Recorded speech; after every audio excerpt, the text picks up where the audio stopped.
By John-Paul Flintoff. Byron Katie was deeply depressed when a radical change left her joyful. She now uses her secret to help others, whether brutalized by war or merely stressed. For a long time, Byron Katie's children thought she was having them on. Her character seemed to change overnight, and they didn't trust her one bit.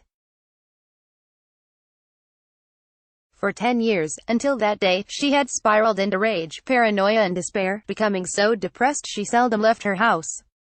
She'd stayed in bed for weeks at a time, and her children learned to tiptoe past her door to avoid her furious outbursts.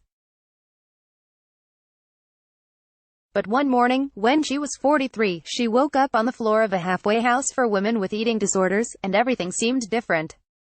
Something in her mind had shifted, and Katie suddenly understood that all the things that had been giving her so much stress were just thoughts. Stressful thoughts, but not reality. So she could let them go. Laughter welled up from the depths, and just poured out. She remembers. Everything was unrecognizable. The change that came over her was astonishing. And everybody at home thought it was too good to be true. Her daughter Roxanne was particularly suspicious and used to be scared to be in the same room as her mother. What was she to make of this woman who seemed joyful and innocent like a child, and filled with love?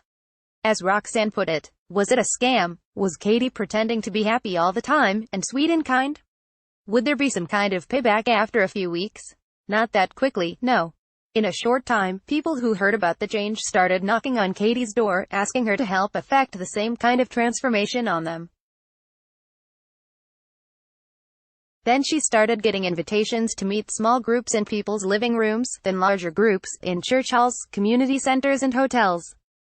Since 1993, she has been on the road almost constantly, bringing what she calls the work to anyone who wants it. The new Katie was here to stay.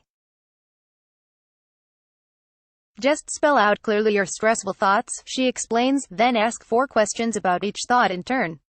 Is it true? Can you absolutely know it's true? How do you react? What happens when you believe the thought? Who would you be without the thought? It doesn't sound like much, but it's extremely diverting, often actually funny, to watch Katie walking people through these questions, from the brink of rage and despair to some kind of bliss, in front of a live audience. How can that be possible? She explains, most people spend a large part of their life thinking, essentially, this shouldn't be happening. I shouldn't have to experience this. God is unjust. Life is unfair. Katie shows them that it's much easier to stop struggling with reality and accept whatever is happening. Some people adore her to the point of worship. When I told friends I was interviewing her, a few responded as if I said I was meeting Gandhi, or the Buddha. And that's not entirely off because now Katie has published a book with her husband, the Buddhist scholar Stephen Mitchell, exploring similarities between the work and the Buddhist Diamond Sutra. I interviewed them together, in a recorded video call. Katie and Mitchell sat on a sofa against the same black background you can see on her YouTube videos. And Mitchell described his wife's special talent. One of the revolutionary insights Katie's had is, no one else can possibly cause my problems. The only way that I can have any kind of problem or stress in this world is if I'm believing an untrue thought. This makes everything extremely simple. Because if the problem is with me, then the solution is with me. I don't have to change anybody in my family, my children, my spouse. I can absolutely transform the situation by becoming aware of what it is I'm thinking and then questioning those stressful thoughts. Many people will find this hard to swallow. They might even say it sounds like victim blaming. But Katie has helped people do the work on rape, war in Vietnam and Bosnia, torture, internment in Nazi concentration camps, the death of a child and the prolonged pain of illnesses such as cancer. Many people think it's not humanly possible to accept extreme experiences like these, she says. But she has seen that it is. You can watch some of those conversations online, and judge for yourself. Of course, most people's stressful thoughts are more humdrum. But that's good, because Katie says the teachers we need most are the people we live with. You can write an entire worksheet on your mother, and later find that your relationship with your Daughter has dramatically improved because you were attached to the same thoughts about her, though you weren't aware of it.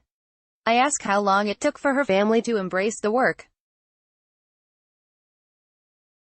One day, after disappearing for 3 days, Roxanne came home and pleaded, "Mom, I can't do this anymore.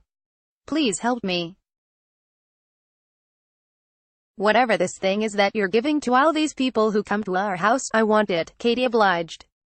And her older son Bobby came to trust Katie enough to share something that had troubled him for years. "You always favored Ross, his brother, over me, always loved him the most." But instead of scolding Bobby for saying this, as she would have done in the past, Katie asked herself if what he said was true. "I'd invited my children to speak honestly, because I wanted to know the truth. So I said, honey, I see it. You're right. I was very confused then. Family life throws up constant surprises and opportunities for stressful thoughts about the tasks we have to do, or the people we live with," she says. "We must make a habit of investigating them.